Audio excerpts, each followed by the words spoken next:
Hey everybody, it's JD. I finally remembered to set up timestamps for an episode. Can you believe it? If you want to skip ahead to the spoiler-free section, Michelle's plot summary, or the spoiler section of the episode, check the description. We've got timestamps for all of those right down there. On with the show.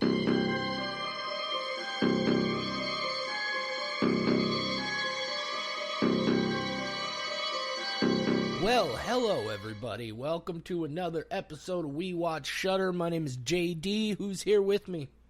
It's Michelle. It's Michelle. It's always Michelle. How's it going, Michelle? It's JD. Well, today's a hellscape. How about you, JD? Well, let's fuck it. The horror movies can wait, man. The fucking real horrors persist. And, I don't want to get into it too much because it's so goddamn depressing, but... I definitely don't want to get into it too much because I have been into it so hard. The fucking country's on fire, especially right in our fucking backyard, and it's real fucking stressful. Like, literally, people I know personally are having encounters, and are way too close to shit that's getting way too scary. So just please, keep your eyes open, keep listening to what's coming out of Minneapolis, keep paying attention. It feels incredibly hopeless, but fuck them, right? I'm a big believer in the power of scorn, and if this is what it's going to be, fuck them, give them hell. Give them hell all the way. We stand with Minneapolis. Anyway.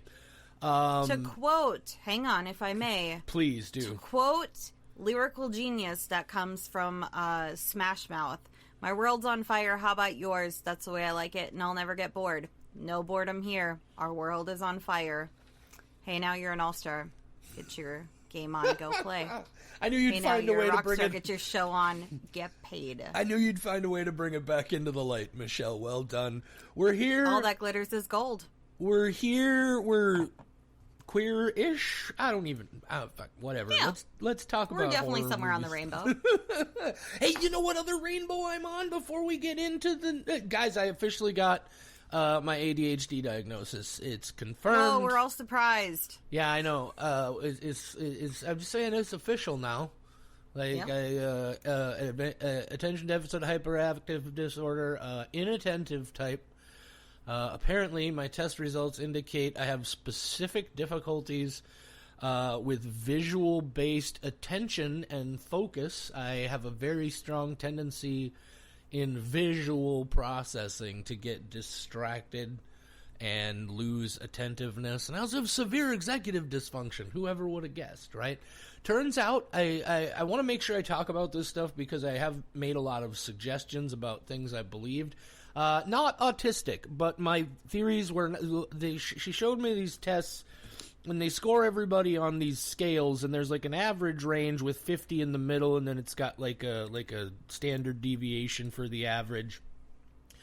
And the higher you go, the further away from 50 you go, like the more... and like everything was very elevated and like at or almost near clinical diagnosis thresholds, so I was on the right track.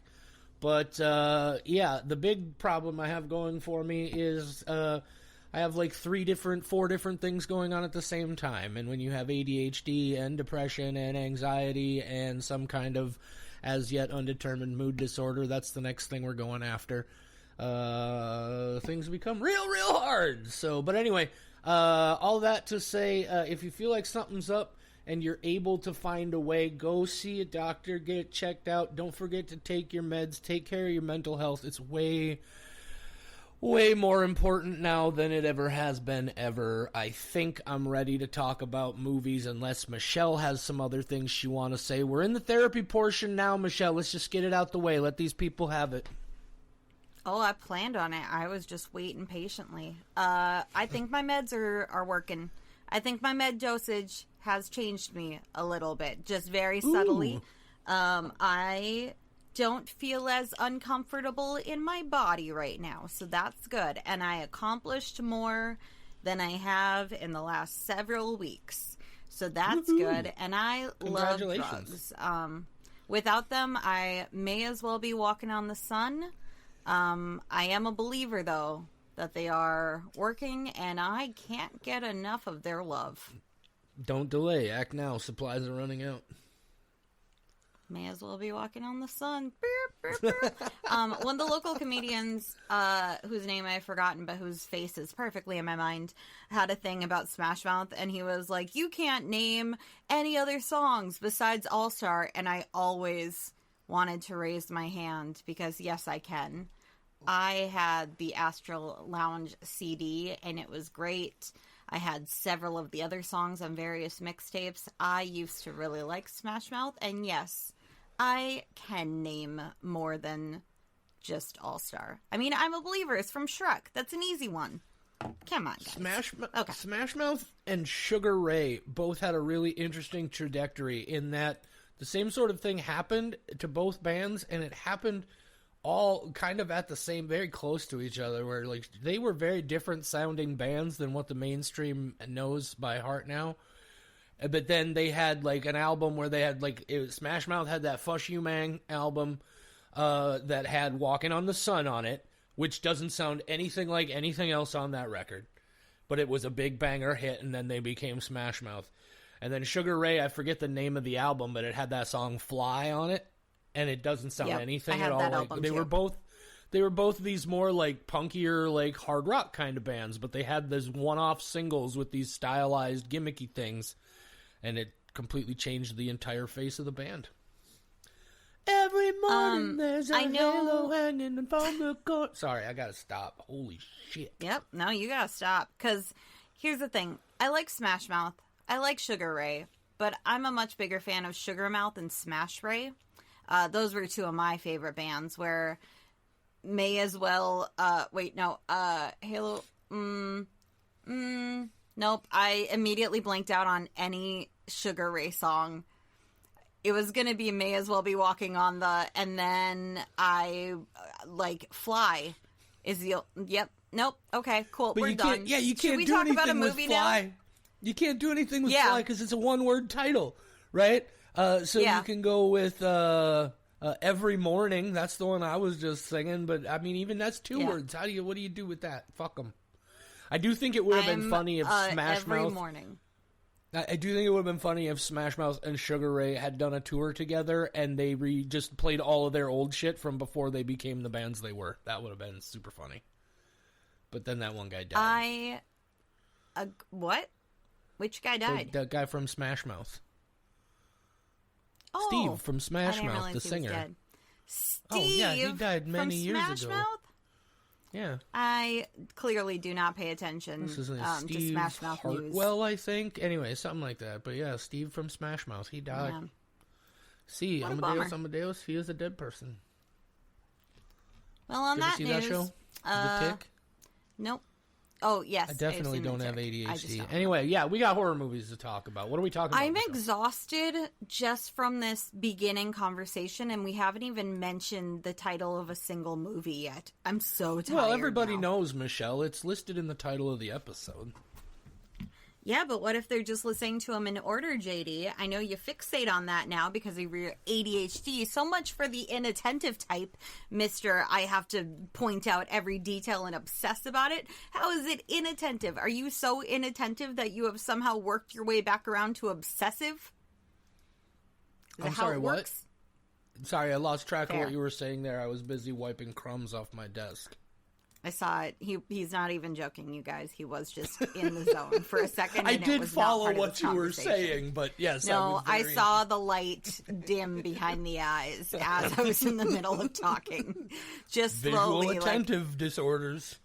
The Windows shutdown noise happened, and just everything powered off. So it looks like he rebooted now. We're good. We're talking about Mother of Flies. Holy shit, today. Mother of Flies. Yep, she's a mom of flies. That's it. It's a very appropriate title. Yeah, the movie is called The Mother of Flies, and there are both mothers and flies in it. It is not The Mother of Flies. Just Mother of Flies. Yeah, how dare you? Just like, did I say The Mother of Flies? You did. Oh shit! I'm really sorry. upsetting. That's my bad. It's like that band Gin Blossoms, where it's just Gin Blossoms and not the Gin Blossoms, but everybody always says the Gin Blossoms, and it just fucking infuriates you. It would be so great if we went the entire rest of this episode without mentioning a very niche band. There's nothing very niche about any of the bands that we've mentioned. They were all smash hit bands.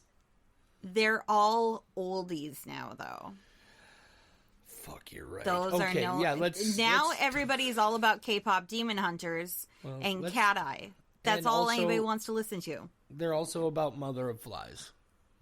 I am definitely about Mother of Flies. Let's get into it. Do you want to do description, JD? Well, let's do the thing we usually do where I ask you this ridiculous question about this title. What did you know about Mother of Flies going into this movie, Michelle? Tons, obviously.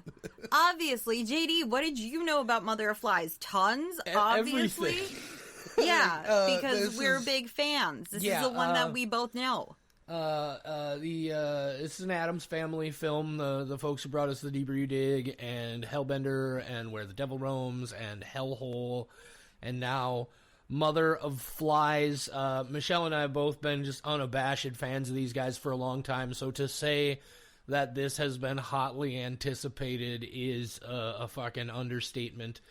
Also, frankly, because I knew it's inspired by both John and Toby's experiences and their families' connected experiences with cancer, which of course is a big thing that I was just going through, and just more the general life and death and loss sorts of things.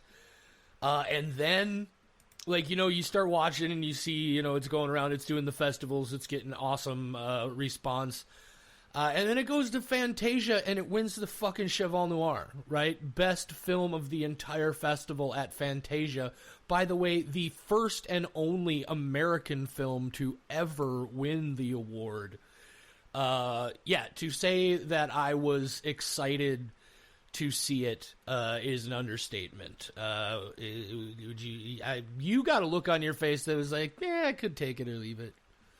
No, I'm just patiently listening. This is what happens when you actively listen instead of just going off and doing something else. I could be cleaning. Would that indicate that I'm listening? No, I was clearly stoked. And I have an illness, Michelle. It's not my fault you didn't get your diagnosis and I did. Don't take it out on me. I don't know how I don't have ADHD. I don't either. How do I not?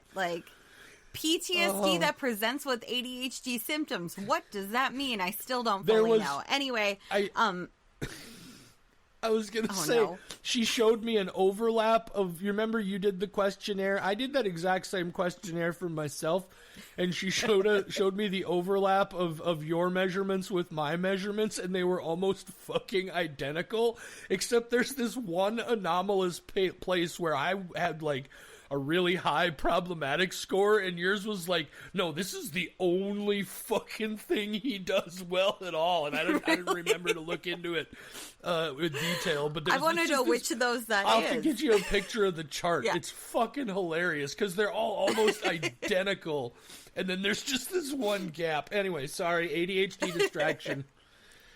Yeah, I was really excited because my friend Morgan is staying with me for the next couple of days. She had a family emergency, and I was like, hey, I have a bedroom, and you can cuddle with the cat, so he'll leave me alone.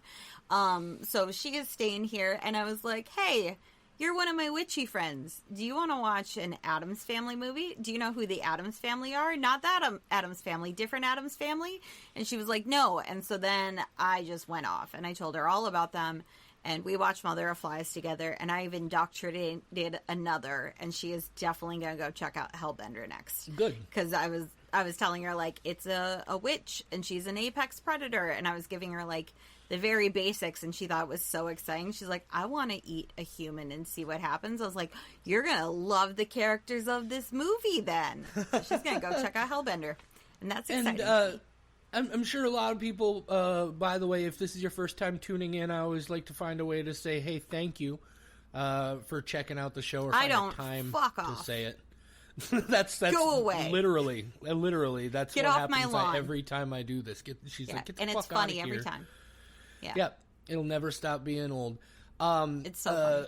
You might be getting the impression that it's foregone conclusion here how this is gonna go, but I do like to point out that they had their last feature that they released, Hellhole, Now, this is an interesting project because, like, they're working with some other production companies. It's a much higher budget than what they normally work with. It's a different kind of production, right? Like, they've got equipment and a crew and all this, whereas all of their films, it's them, right? It's 5 or 6 people with a fucking Canon camera that you can buy off Amazon or at a store. Does Best Buy still have actual stores, or are they just a website? I don't know. They have stores. But, we have one in our local mall. And they worked on writing it. They wrote the film. They directed the film. But that was one that we saw, and at least for me, I know Michelle enjoyed it a little bit more than I did. But we weren't completely gonzo about that one like we have been about some of their other stuff. And I just like to point that out to ensure you that I feel like we are fair in our judgments about these. This is... I don't know why I felt like... I just don't want people to assume that I'm just like... Just gonna come in here,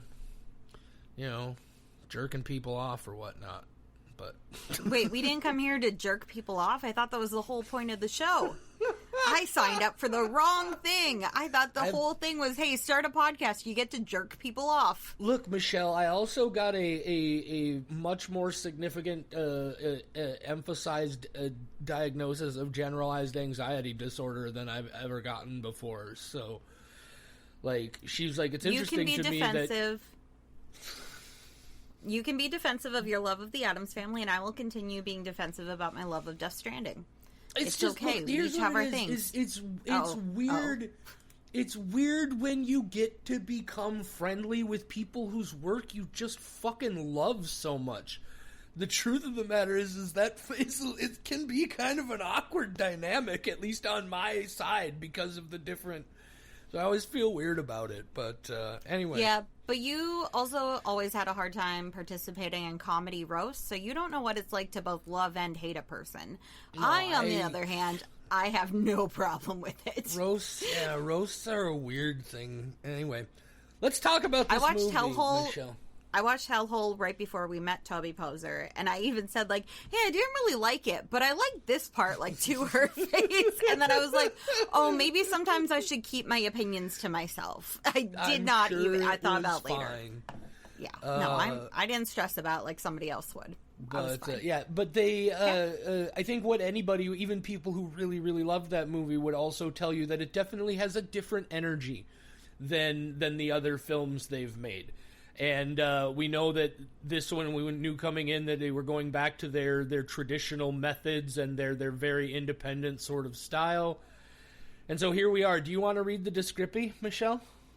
Yes. I almost read the one from Hellhole because I had that pulled up on IMDb. I was curious what the score was right now. Oh. I also recently went back and rewatched Hellhole, and I can't believe I missed all the stuff in that movie about like the pregnancy and right to choose metaphors that are in there, and I missed them because I'm a dumb dude, right? I'm a dumb idiot. And then I said him in the episode, and you're like, what? Right? Like, the whole thing was about abortion. Go listen to that episode. Watch JD be a total dumbass. Anyway, Descrippy Scripts, Mother of Flies. Yeah, Mother of Flies. When a young woman faces a deadly diagnosis, she seeks dark magic from a witch in the woods. But every cure has a cost. 2025, 1 hour, 32 minutes. Written, directed, starring, edited by, concessions provided on set, transportation by the Addams Poser family. Costumes, hair, makeup, soundtrack. Lineage, genetic heritage. Everything. It's two parents, yep. I don't know why their credit reel isn't just a single credit that just says everything. John, Toby, Zelda, and Lulu. Let's talk about the credits. Why on IMDb does the cast not go in order of appearance or by order of importance? And Toby is listed as the 12th person on this page. As the what person? 12th person in the cast. And it's not even alphabetical? No, it starts village birth, village priest. So I'm like, okay, maybe order, but it's still, the opening shot is Toby, but okay, fine, maybe. But then we get John, who is not the first one on scene, And then Lulu and Violet before Zelda. John, Zelda, and Toby are the only ones without names. Everybody else has a name. Village Patriarch, Oncologist. Those three, the only ones with names, do not... Who made this page? Oh, right. I forgot. I'm an IMDb Pro person. I can edit this. I actually am doing it right now. Well, you gotta fucking get old Joe from Yellowvale on the phone and be like, man, somebody's got to snap up this IMDb. Michelle will clean it up. You have IMDb Pro? I'm already on it. Yeah. That's awesome, you fucking weirdo. Listen, we don't talk about it. Sometimes I also have obsessions, and I need specific IMDb Pro. things. It doesn't quite fit Bruno, but yeah. Okay. Well, JD.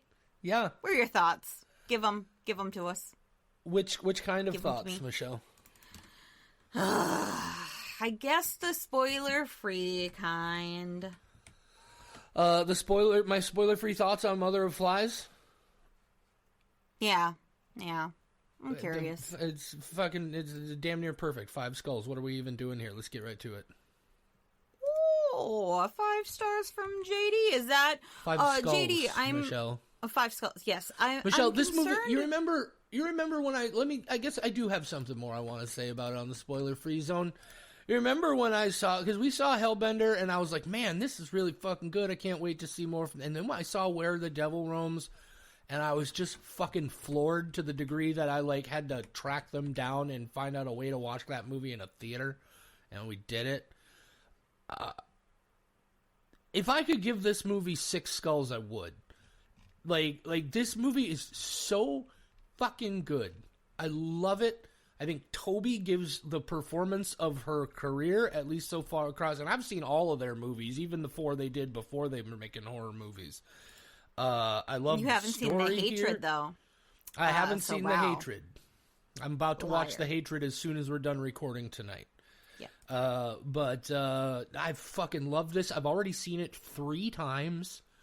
We're recording this Sunday night, just a few days after it was released. I can't say enough good things about it. I will immediately say that a lot of that is, again, my score is always related just specifically to my personal experience, and I have a lot of personal connection to this, right? I have a lot of immediate emotional connection to it, and obviously that's going to color my experience. But I fucking loved this so goddamn much. How about you? What are your spoiler-free thoughts? We differ a little bit. This is not my favorite of the Addams Family films. And you might be like, whoa, that means you didn't like it. No, I just have very high standards for what they're capable of.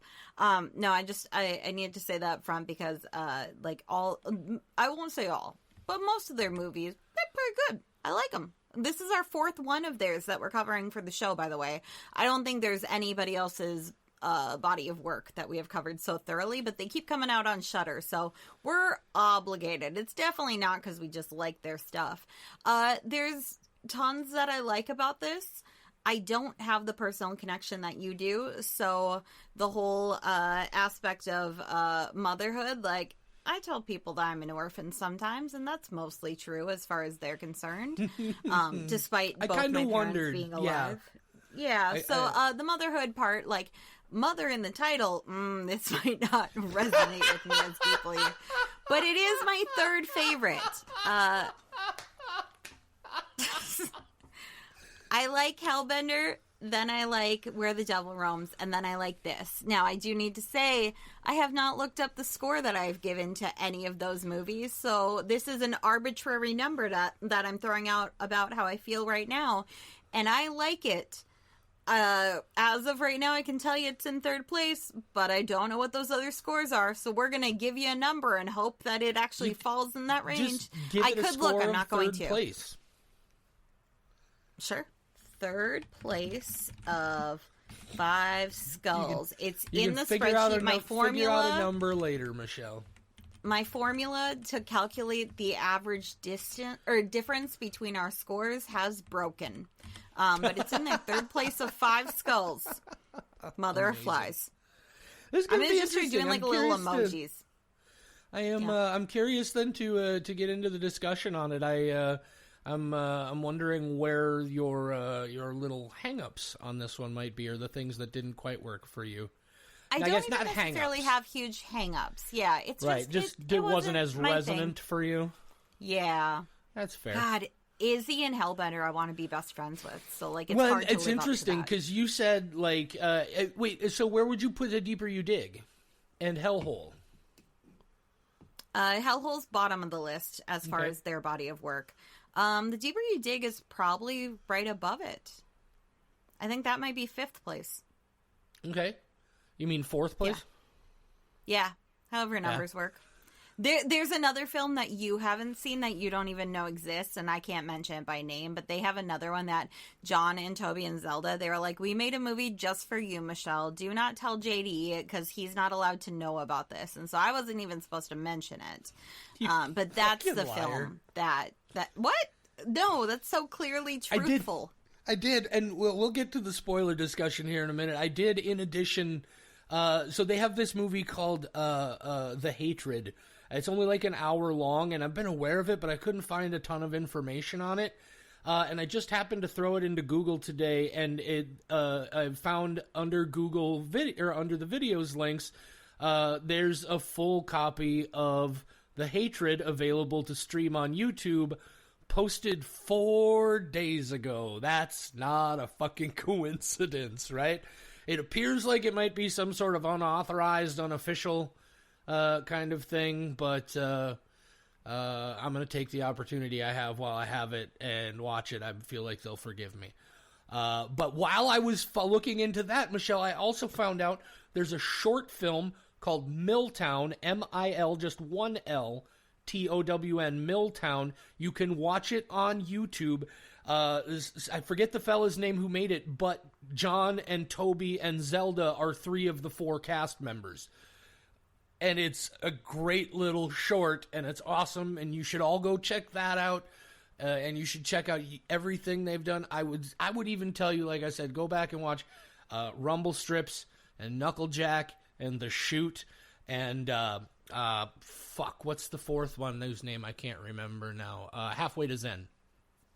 Those movies, none of them are horror movies, but you can see the progression. It's also very interesting. You go all the way back to Rumble Strips, and Zelda is like 5 years old. It's like, man, that's an interesting. JD, I'm going to just voice what the entire audience is probably thinking. And do you think that your enjoyment of their films is biased based on your relationship to the creators of these films? I don't think you're giving an unbiased opinion, and I'm very upset about it. This is mocking. This is not accurate. JD, this is not real. This is not a real thought.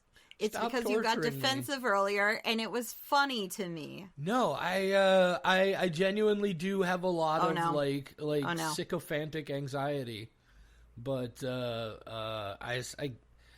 they make a kind of film that just fucking works for me, and it's it's like a warm hug every time. Every time.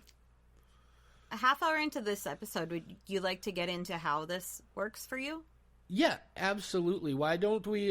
So we're going to spoil everything here, or most things, anyway. So, Christ almighty, go watch it before you listen to the rest of this if you haven't already seen it.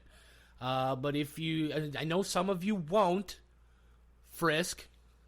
Does anybody just call her Frisk? But we will now. Frisk. I am, Frisk. Fuck. Frisk. Jenna. How dare you, goddamn Frisk. Movie, Jenna. Jenna's probably already seen this one. I have a feeling she likes the Addams Family. It is delightfully goopy at times. Yeah, there's 3 squelches. Woohoo! 3 squelches. Yeah. Not as many as Where the Devil Roams, which I think had 12. Lots of those in that one. Some really good ones. Well, and for good reason. Yeah. Lots of Michelle. crickety-crackety parts. Yeah. Would you like to summarize the plot of Mother of Flies for the good people of the show? I sure can gosh darn try. Let's see how it goes, shall we? You betcha. Okay, so there's a lady, and she's a witch, and she's played by Toby Poser, and none of those things should be surprising, because that's basically every plot that the Addams Family makes a movie about. Except in this one, she's named Solveig. Not that you would know that from the IMDb page, which does not list her name and puts her as the 12th member of the cast for no discernible reason. And so she's just there twerking on a dead body and reading some poetry. And now we cut to Zelda, who plays Mickey, and she's in college. And there's an implication that Mickey is sicky. And then her dad, John Adams, whose name I don't know. His real name is John Adams, so we're just going to call him that or Dad, because I do not remember if he actually has a name and was granted one. He might just be the dad. So he shows up and he's like, hey, Mickey, I'm going to take you to this witch lady to cure your cancer, essentially. And so then they're on a little road trip and they're talking about it, and it's revealed that Mickey is sicky again, and she doesn't like that for obvious reasons. And then they get to the witch, and Solveig is like, why the fuck is a man here? Which is kind of my reaction whenever there's a man on my property too. I'm like, what the fuck? Like, this is girl time, get the fuck out. But she's like, yeah, I guess you can hang. That's fine. You seem chill. And so then she's like doing some more poetry throughout this movie, and that's real cool, real limericky. I was going to write a couple like funny limericks, but then I forgot to do that, so you don't get any. But I like the poetry. I just thought that I could add some humor to this episode, and then I didn't do that because of who I am as a person. I often have good ideas, or else I have bad ideas that I think are very good, and this could have been one of those, but you'll never find out which because it didn't happen. So then they're just doing some stuff in the woods, like eating mushrooms and talking about the earth and faith and beliefs and whole bunch of stuff. There's a lot of that throughout here. At one point, John Adams, he drinks some really fucked up tea. Toby Poser, aka Solveig, deep throats a snake, and that's real cool. And then we're learning about Solveig's past, which is that a village girl came to her with a stillborn, and she removed the stillborn. But then she dug up the stillborn, and she was like, this is my baby now. And the village was like, no, you can't have that. And Solveig was like, but you were just going to throw it away. If you don't want it, I'll have it. And they're like, no, it's ours. We care a lot about our property now. And she was like, you can't throw something away and then still claim it. That's not how garbage works. And then they get in a fight, but it ends with Solveig getting buried alive so that she can dig her way to hell. So then, JD, like, screaming or laughing in the background, like, totally threw me. I think it was a laugh, but, like, it could have also been a scream of terror. JD was coughing. Oh, that was a cough. Okay, I was like, what is happening in your home? Well, what's happening in Solveig's home is witchcraft. So they're trying to do some stuff to get rid of Mickey's cancer, aka the crab, which Morgan pointed out to me. Cancer, the zodiac sign, is a crab. It might just be coincidence because there is a very good reason why she calls it a crab, but I do like that Cancer is a crab. I'm a Cancer, and also it's my zodiac sign. Yes, JD.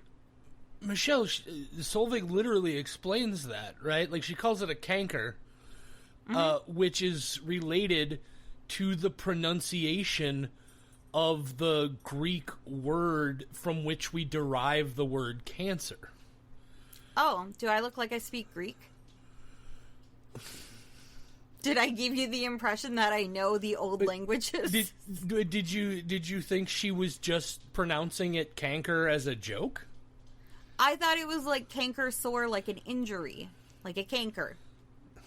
No, she was calling it a canker as that's where the word cancer comes from. It's rooted in a Greek word that would have been pronounced that way. Man, if only this episode was where words come from. But it's not. Instead, anyway. It's where does cancer come from? And Mickey's came from the devil. So Solveig is going to take the cancer now. And so she does that. There's a whole thing where John Adams gets kicked out because Mickey's like, I'm in this alone and you're in this alone. And that's a really big moment. And then he drives to a hotel and a lady tells him all about Solveig's backstory about how she's actually dead. And then he goes back and he finds Mickey covered in blood, but not her own blood because her wound has healed. And now Solveig has taken her canker out and molded it into a baby. So they're like, oh my God, she took your cancer and made it into a baby. That's crazy. So then they decide to dig into her grave, and when they get to the bottom, what do they find? Solveig's corpse with a baby's corpse. And then we cut to an oncologist's office, and he's explaining that somehow Mickey's cancer is gone. And they're like, we'll do more tests. And Mickey's like, no, we don't need to do more tests. I have faith that it's gone. And then John Adams just looks lovingly at his daughter. And he's like, wow, I'm so glad you make movies with me. And then Zelda Adams, not as Mickey, goes, Dad, we're supposed to stay in character. And then it's a nice family moment, not the kind that I would ever experience. Mother of Flies.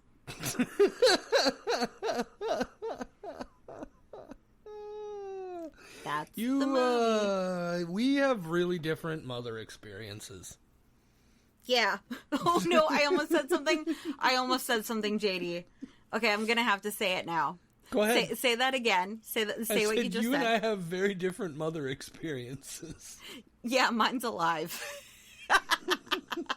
Hey, In case you didn't know, his mom died, and she was a very nice lady. What I was gonna say was a variation on a thing.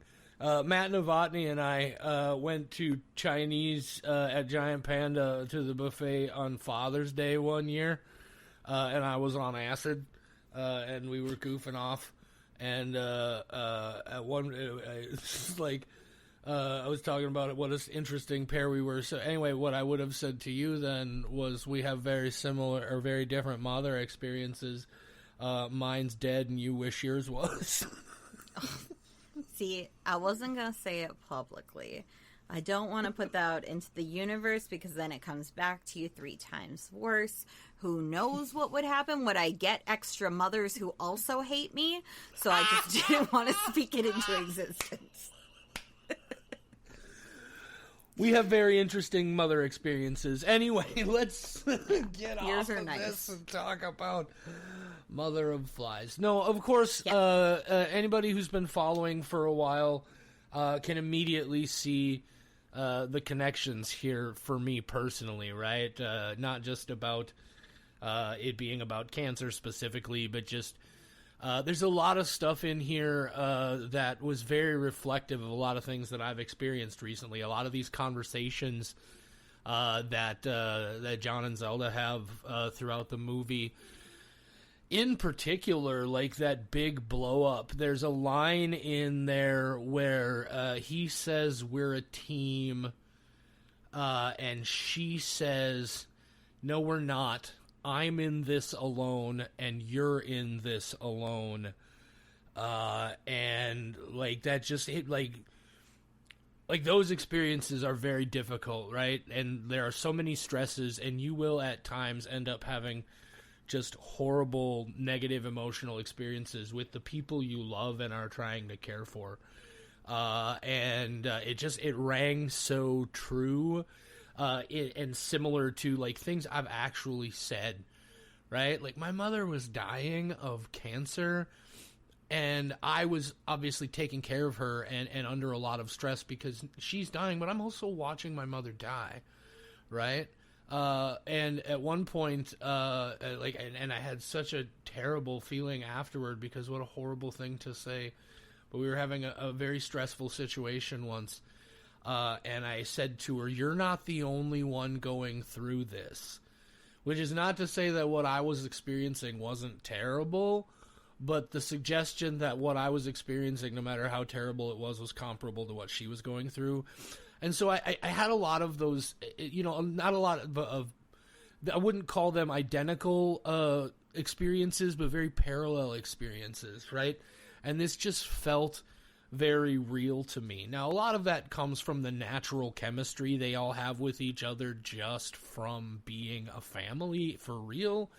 But a lot of that stuff really resonated with me. Even the silly bullshit conversations where she's talking about fucking painting the toilet like Jackson Pollock. Like, it's fucking ridiculous, but it felt very real and very lived in. And so that definitely resonated with me a lot. Mother of flies, more like mother of lies. Tell me about the stuff in this movie, Michelle, that you especially really loved. What were the things that you loved about it? Every single bit of the script. I love all the dialogue. There's like no dialogue that feels stunted or lacking purpose. I love all the little voiceovers, which for me, like, that kind of thing delivered in other types of films sometimes makes me feel very cringy, where like somebody is actively trying to be very poetic. I think that poetry doesn't transfer really well to film a lot of the time, and it just makes me go like, oh, you thought you were being really deep and profound, and this is just making me so uncomfortable. But I actually loved this, and I thought it was very beautiful, and knowing that Toby went through cancer diagnosis, if I'm correct, cancer diagnosis, Toby, right? Yeah, Toby and John both. John, many, many years ago, I believe in the early mid-90s, when he was very young, and I think they had just met. I know a lot about their history. Cut me some slack. He just sits outside their house and listens to their conversations. I've just read a lot of interviews, all right? This is not even stuff that's like secret personal stuff. But he also lives in their house and they don't know about it. But her much more recently, but yeah, they have both gone through cancer experiences, yeah. It did feel like a lot of the narration was probably stuff that she had written during that time. It felt so full of heart that I was like, this feels genuine, not written for a script. Like some of her own personal thoughts. I agree with you. If I might just play off that, I'm glad you brought up the more poetic elements of this. I have to believe that most of that is Toby's writing, or she's at least the driving force. I remember them telling us when we did our interview episode, because I asked about that long sort of poem at the beginning of Where the Devil Roams, in that sort of introductory section. And if I remember correctly, Toby wrote that.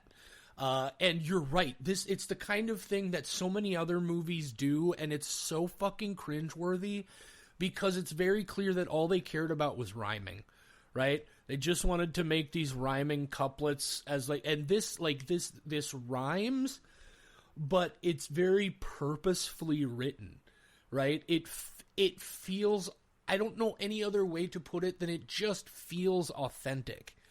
And I have to believe that a lot of that just comes from if it is what I feel like, if this was Toby's writing, it's also just a part of like who she is as a person. Anyway, continue. I just wanted to agree with you on that, because it's the kind of shit I normally just fucking hate. But when it's done well, it's really great, and this is really fucking great.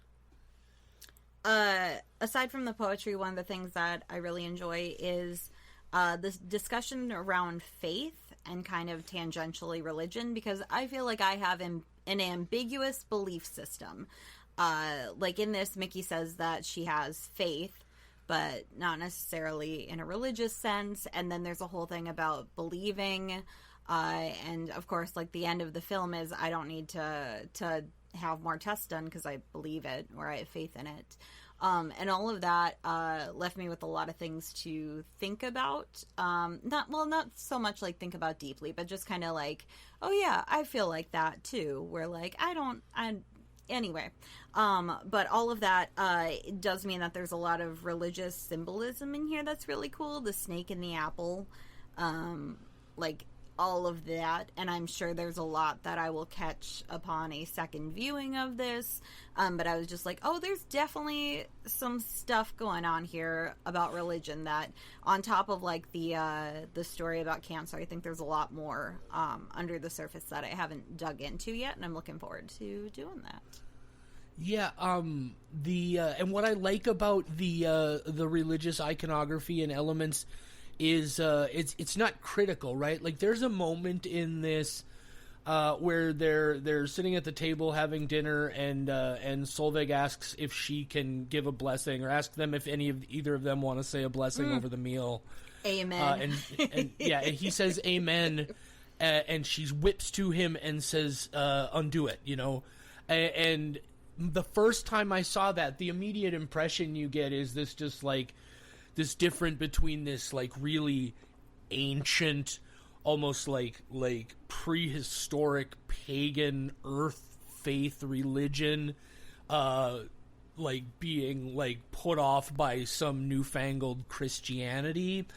And then I saw it again, and that's not it at all, because what she says is no hollow idolatry at the table. It's not that he said a word of praise to a Christian. It's that he doesn't fucking actually believe it. It's hollow. The problem is that he said something in mockery of that faith and the belief, and that's why he has to take it back. That was because so much of this movie is about belief. Right? It's about, and that's the thing that they tell you, like, literally word for word, like, and it's documentable that keeping that positive attitude is critical for, like, people who become caught up in a more depressive state, have more significant negative outcomes. They have shorter lifespans when they have these diagnoses.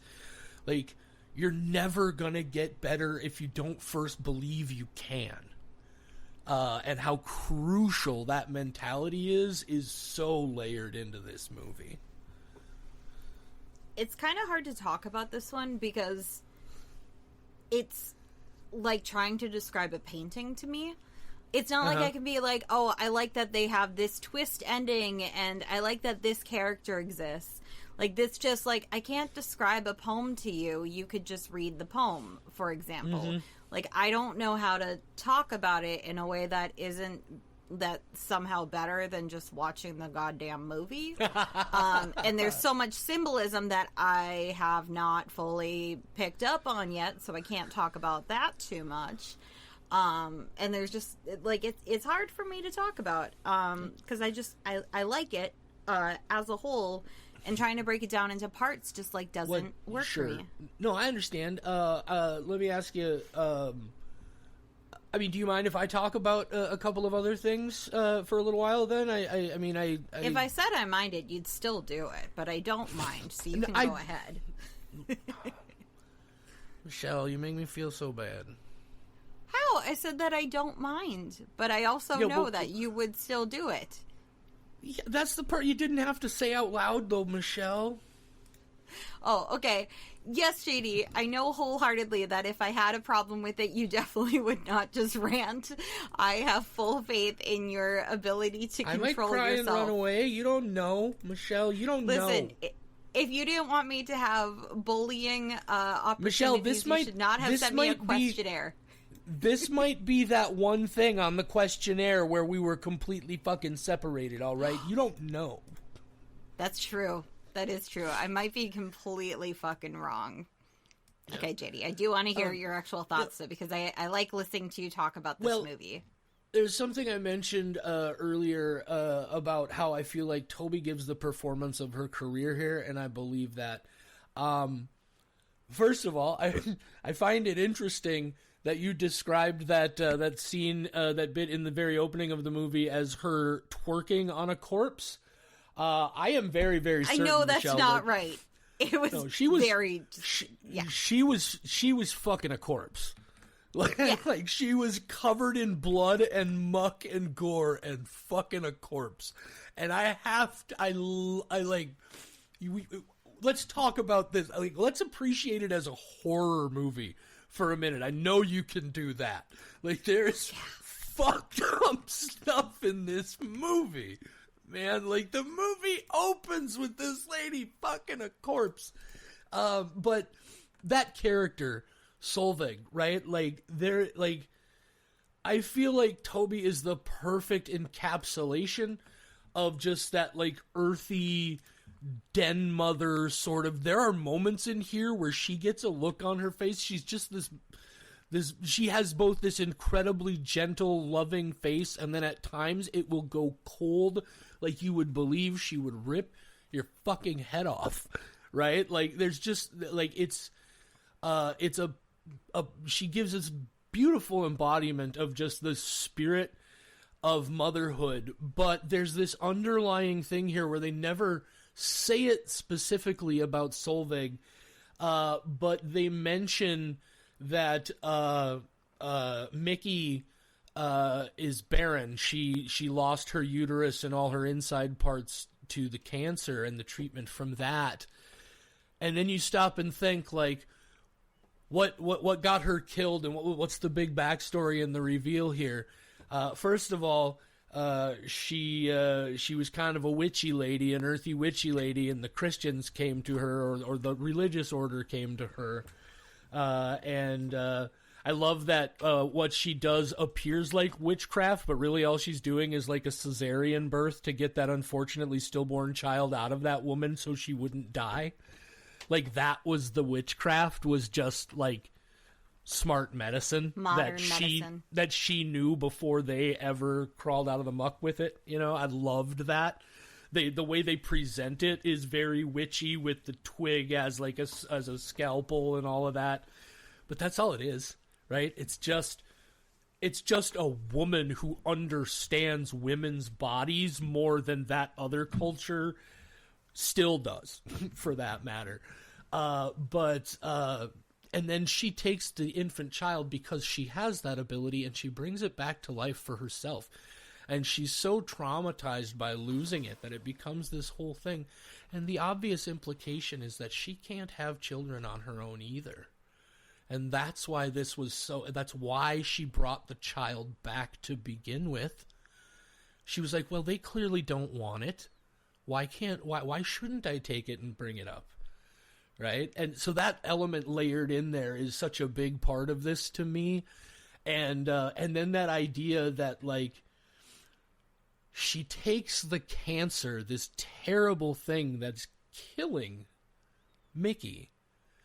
Not only does she take it out of her, but she transforms it into her child. She takes this evil, terrible, killing thing and transforms it into pure good and love. And as soon as she has that reunification, she's gone. So many of their movies are about, what's the word I'm looking for? Like, not so much like Solveig is not looking for revenge. She's looking for closure, right? She just wants her child back. And it's so fucking beautiful. Just the whole idea, that background idea of the dad. I think the dad is named John. I feel terrible that I don't remember. But that this is not, like, Solveig never balks at all at him being there, right? And that whole thing about how, like, oh, no, she got cancer and now she understands the meaning of life, right? It's actually given her a lot of things, even though it's killing her. But now you have this fear of loss and this loss of faith that good can happen. You have fear and sadness and all of this negativity, and this is, and I like that they do validate that, this is as big of a fucking deal for you as the one watching and caring for the cancer patient, Jesus Christ. Again, maybe not the same and maybe not quite as significant, but it's fucking huge. Like, they both needed this. I also love that she just fucking doses the shit out of him with crazy psychedelics. And she's just like, he needs to fucking open his eyes back up and confront what's going on in his brain, because he's fucking tight as a... Oh. I could go on that and definitely on. helped him. It was not damaging in any way, shape, or form. Michelle, have you ever eaten acid? Have you ever taken mushrooms and walked around a park for a day? No, because I have sleep terror, so I know what it's like to hallucinate already, and I'm good.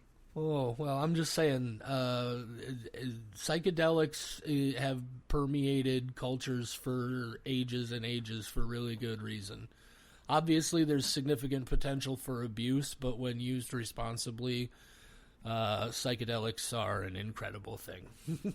I'm real scared of what I'd unlock, so I'm just letting that door stay closed.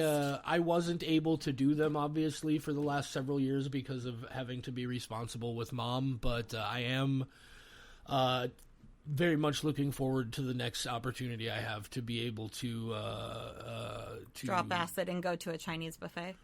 Maybe, yeah, I don't know, but no, it's a very resetting experience for me. There's a whole lot of research going on about psychedelics and treatment for depression and anxiety and that sort of thing. Anyway, we don't need to get into it. Just another thing. There are layers upon layers of this that I love, and again, a lot of that is like obviously I said because I have a personal connection to it, and a very like near. In time, personal experience. It's very recent, but yeah, just layers and layers of story here. I think John and Zelda and Toby all give incredible performances. So fucking good. By the way, the doctor at the end of this movie, the oncologist who's just like, what the fuck is going on here? That's Trey Lindsay. That's the guy who does all their special effects. See, I think if I had watched this 3 times, maybe I would come back with a little bit of insightful knowledge and opinions about the film. But instead, I'm over here like, she was dry humping a corpse. I didn't even notice that there was penetration. Like, that's how much I missed by only seeing it once. Well, there's no penetration shown on there could screen. Be. Listen, they call it a boner for a reason. Listen, Michelle, I've watched it 3 times, and you know how much I go, like, oh, the penetration's not on screen. I'm saying it could be implied that rigor mortis is doing a great job. Or... No, I don't want to go down this road. It's no, ridiculous. Please, no. I know there's different ways to fuck a corpse, okay? I'm an educated woman. I know all about sometimes when a woman and a corpse like each other very much.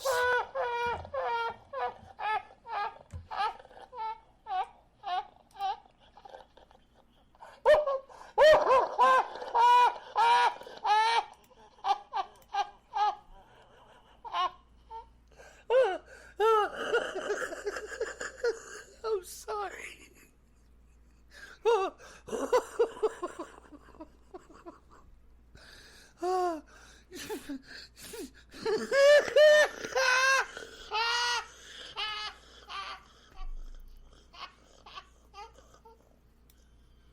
I may not speak Greek, but I speak the language of love, okay?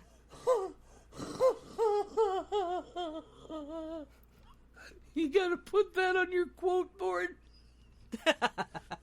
I know there's different ways to fuck a corpse. Oh, I'm sorry, everybody. That just fucking broke me. Holy shit. Oh, Michelle, I love you. Holy Is it fuck. because I'm so fucking funny, but yet kind of dumb, and it works out really well? It's a good combo. Jesus, I'm sorry. I'm sorry. I don't even know what we were talking about before corpse fucking. I'm not Oh, sure because you're either. insightful. Yeah, because you watched it many times. Oh, yeah, and again, I have surface level seen it that many. And again, I have that extra close perspective on it. But here's something I want to know though, Michelle, is so there's that some of the flashbacks when they come to get the baby and kill Solveig. She mentions that they covered their faces in lime. as a ward against evil. But when you look at that, you see that caked on stuff, and I'm like, okay, cool. Here's the thing. It's very similar and reminiscent to, there are characters in Where the Devil Roams that have this heavy white face, like it's like a white clown cake makeup, but it's very like, it's almost like a popcorn finish on an apartment wall. You know, it's very like almost chunky on. There's a similar thing, I believe, in Hellbender. I know it even pops up in at least one of the either Rumble Strips or Knuckle Jack. And I gotta know, what is the significance of this weird white face makeup that keeps popping up in all of their movies? You have any theories? I was about to say, am I supposed to know? Because I got no fucking idea. I didn't even notice that pattern. So no, I don't know. I don't have ideas. Now I'm trying to just remember the cake makeup from all the other things. I don't remember it in Hellbender. I don't remember. I remember that being covered in 100% sure it's in Hellbender. blood. I know for sure it's in Where the Devil Roams. There's a couple of those guys on the carnival that have it. Maybe they just doing it. Maybe they're just like, it'd be cool if every movie had caked on face makeup. How'd you feel about the music in this one? I, of course, love the music. That was a thing that, like, I tried not to talk throughout this too much, but during those moments, when Morgan was watching it with me, I was like, oh yeah, by the way, they're in a band. The person singing right now, that's Mickey, aka one of the daughters, Zelda. So I was having fun, like, introducing her to, like, oh yeah, and that's John and Toby, and they're, like, just angels and great people, and, but the music was one of the things where I was like, yeah, they play in a band, and go watch Hellbender.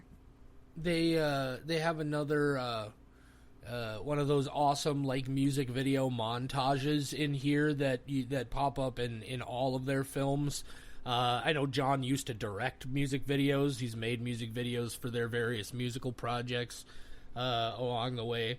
But they do that. So there's that one in Where the Devil Roams where we just follow the car while they're going through the countryside doing their work, so to speak. And there's just this great sort of rampaging Hellbender track underneath it. I love those moments in their movie. There's a visual look to what they do. Like, you look at, they're just the grain or whatever. Obviously, I know they're shooting digital, but there's just a look. This movie looks like Where the Devil Roams and Hellbender looked.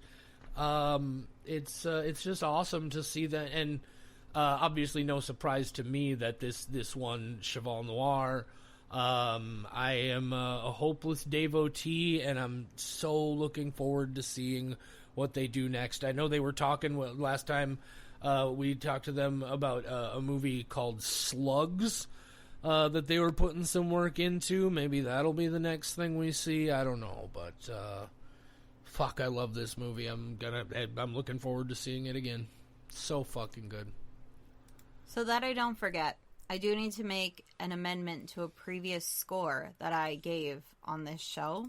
Okay. Because Hellbender is definitely a 5 skull, and I only gave it a 4.5, and I think that's because that was when I was not giving too many 5s, because it was only episode 66, and would have been one that we filmed for Spooktober, so it was probably like our 10th episode we recorded. So I am changing that, and now my scores can be Hellbender 5, Where the Devil Roams 4.75, and let's just give Mother of Flies that 4.5 that used to belong to Hellbender. I am just officially changing that because that's wrong. Hellbender is absolutely a 5 skull for me. That is my favorite of the movies they've done. For me. Actually, Hellbender, you only gave a 4. Do you want to retroactively fix that? Yes, of course I do. Make it a 5. Yeah, okay.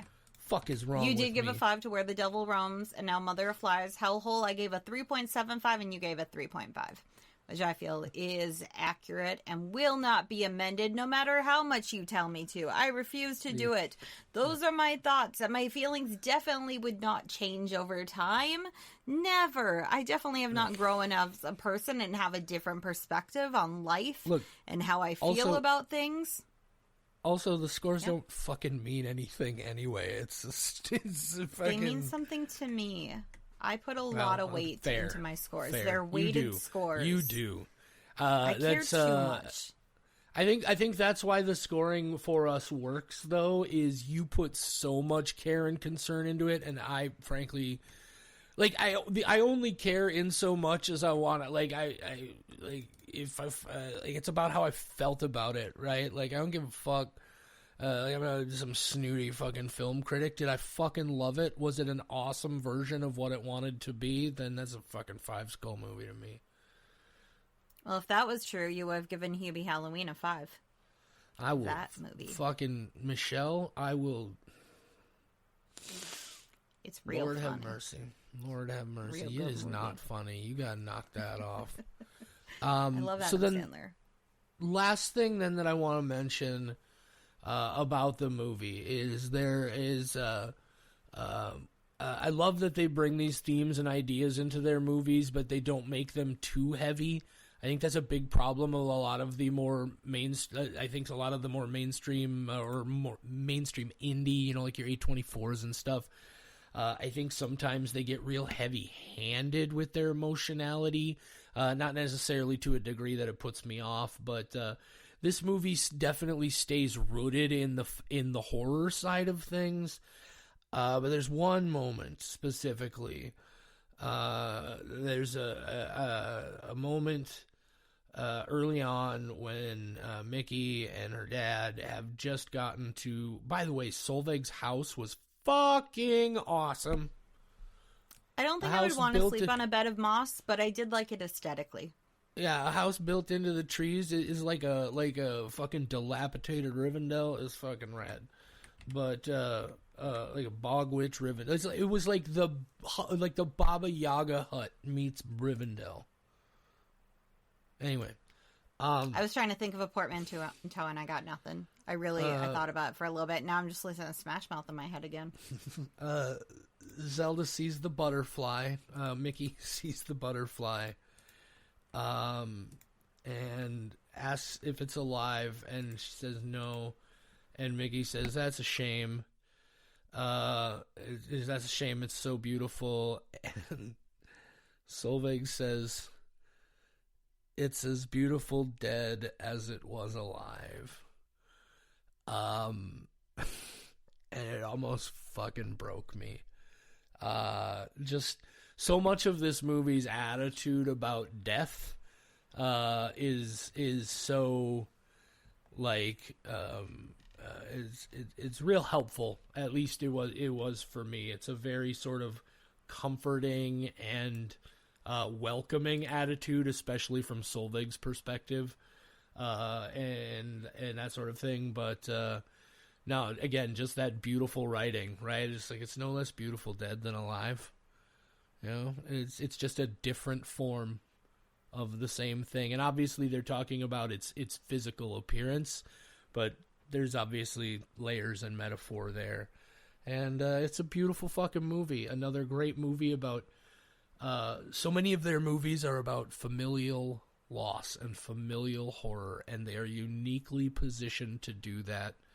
And for me, they've fucking crushed it pretty much every time.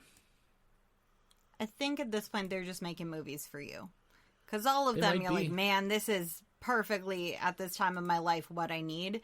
And, like, what if they're just over there, like, instead of you stalking them, they're stalking you, and they're like, JD's really gonna need Mother of Flies in January 2026. We gotta get making this, you guys. You know what? I do want to call something out here. This is the way our episodes go, by the way, if you are listening for the first time. It has like 17 endings, like the Lord of the Rings movie, because I keep remembering shit I wanted to say. Early on, when you were talking about it, you were like, so Toby's a witch, which, I mean, obviously, Toby's been a witch twice, Michelle. She was a witch in Hellbender. She's a witch in this. She wasn't a witch in Hellhole. She wasn't a witch in Where the Devil Roams. She wasn't a witch in the Deep. Maybe she was a little bit of a witch in The Deeper You Dig. There's nothing that indicates that she is not at least pagan or Wiccan or anything. So you know what? I'm not convinced that she's not also a witch in those other movies. It's just not part of the plot.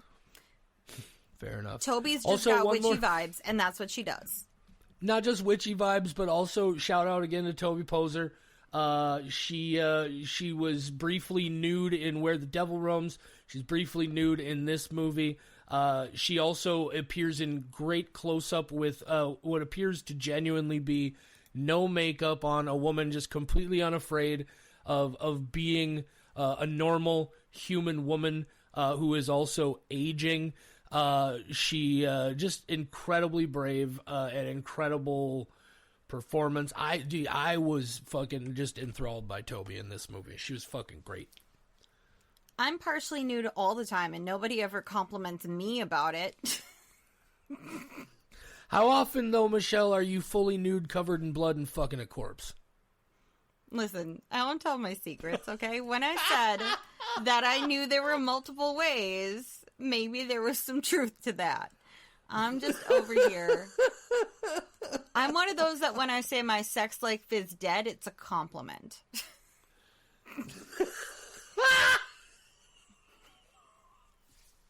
Anyway.